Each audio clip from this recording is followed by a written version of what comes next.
Welcome to your brain on loops. If your brain often feels like a browser with 48 tabs open, some of them frozen, one of them playing music you can't find, and none of them particularly helpful, then Don't Overthink It by Anne Bogel is your lifeline. This isn't a clinical deep dive into anxiety disorders or cognitive neuroscience. Instead, Bogel offers something more immediate, more intimate, and arguably more impactful, a cup of mental clarity served with warmth and a wink. This book is for anyone whose inner monologue sounds like a committee meeting with no adjournment in sight. Bogel, best known for her work on the blog Modern Mrs. Darcy and her beloved podcast What Should I Read Next, brings her signature mix of insight and relatability to this very human problem. She doesn't claim to be a guru. She's not here to outsmart you with jargon or shame you for your tendency to spiral. She's been there. She's done the mental gymnastics. And she's come out the other side with some life-saving strategies and a refreshing reminder. Thinking is good, but overthinking is exhausting and totally optional. The problem? Paralysis by analysis. From the jump, Bogel distinguishes between healthy reflection and toxic rumination. Thinking, she says, is a gift. It's what separates us from goldfish. But overthinking, that's a burden disguised as diligence. It's that moment when deciding what to wear becomes a 2-hour internal debate, or when crafting a simple email response feels like negotiating world peace. It's when every choice, no matter how trivial, feels loaded with existential weight. And why do we do this? Because we believe the myth that more thinking leads to better results. We think, if I just mull this over one more time, but as Bogel reveals, overthinking rarely produces clarity. More often, it leads to confusion, delay, and a mental hangover. It's worry dressed in rational clothes. The what-ifs, the second-guessing, the excessive pros and cons lists, they aren't acts of wisdom. They're avoidance tactics. They're fear whispering. What if you get it wrong? Bogel reminds us, most of our decisions don't need to be perfect. They just need to be made. Decision fatigue, when every little thing becomes a big deal. One of the earliest chapters hits like a cold splash of reality. We are exhausted, not because life is hard, though yes, it often is, but because we make 1,000 micro-decisions every day. What to wear, what to eat, which podcast to play while brushing our teeth, whether to read the news or pretend the outside world doesn't exist. Our brains are overwhelmed, not by war or famine, hopefully, but by trying to pick a cereal. Bogel introduces us to the concept of decision fatigue, the mental drain caused by constant, trivial choices. The solution? Create systems, default settings, routines that simplify your day instead of cluttering it. Think of it as life's cruise control. It doesn't make you robotic. It frees up your energy for stuff that matters, like solving real problems, connecting with people, or finally tackling that novel you keep meaning to write. And it's not about making your life boring. It's about making it functional. A Tuesday uniform, a go-to breakfast, a default playlist. These aren't signs of laziness. They're evidence of wisdom. They allow you to think less about the mundane and more about the meaningful. The myth of the perfect choice. Here's where Bogel really gets to the heart of it. A huge chunk of overthinking stems from perfectionism, the belief that there is a right choice, and our job is to find it. Spoiler alert, there usually isn't one. At least not in the way perfectionists imagine. Most of life's decisions don't divide neatly into correct and incorrect. They divide into works pretty well and also works pretty well. Bogel uses this moment to deliver one of her key messages. You don't need the best decision. You need a good decision. One that aligns with your values, fits your current context, and lets you move forward without the weight of infinite what-ifs.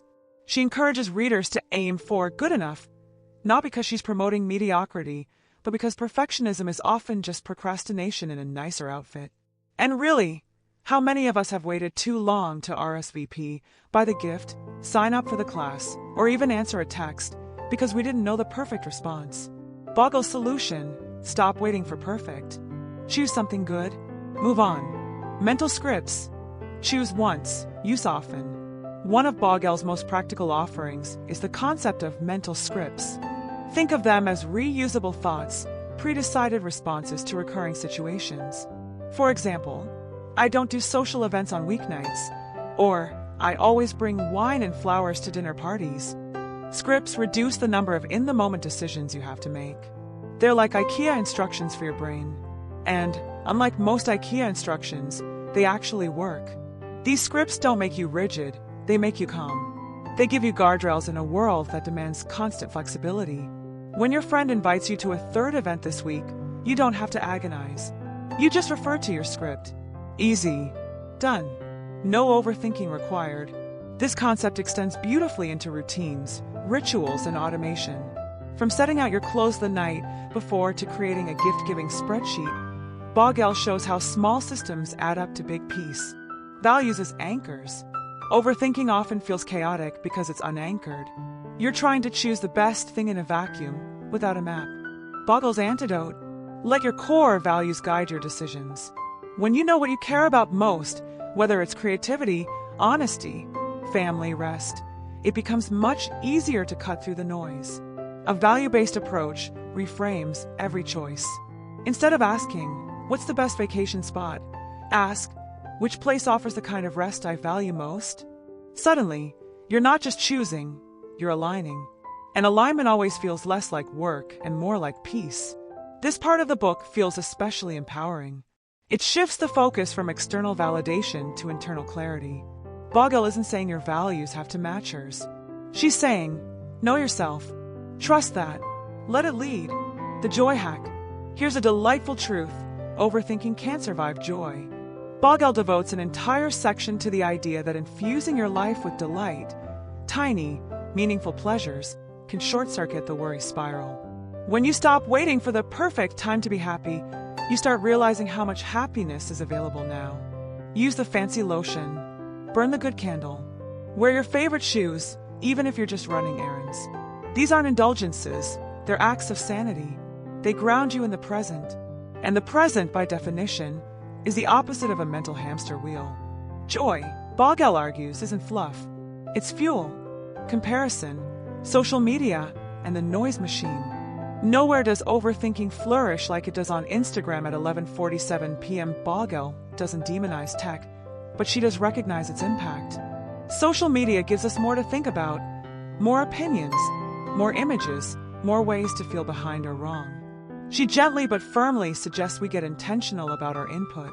Curate your feed. Take breaks. Stop treating other people's highlight reels as data points for your own decisions. The invitation is clear. Reclaim your mental space. Be the gatekeeper of your own mind. Completion and closure, freeing up mental tabs. Open loops cause stress. That's not woo-woo, it's neuroscience. Our brains crave resolution. Unanswered emails, half-read books, lingering decisions, they take up real estate in our mental hard drive. Bogel's advice: finish things, close loops, or at least decide to abandon them fully. One of her favorite tools here is deciding not to decide, giving yourself permission to intentionally pause a decision rather than endlessly delaying it. There's clarity even in that. The act of choosing to let something sit means you've taken back control. Final thoughts. A calmer, kinder mind. Don't overthink it doesn't promise to change your personality. It doesn't try to turn you into a stoic monk or a hyper-efficient robot. Instead, it helps you become the version of yourself that you already are underneath the noise, the you who knows how to make good choices, who trusts her instincts, who doesn't need to catastrophize every text or optimize every dinner menu. And Bogel doesn't wag her finger. She nods in understanding. She says, I've been there. I've looped until 3 a.m. I've exhausted myself over nonsense. And then she offers a better way.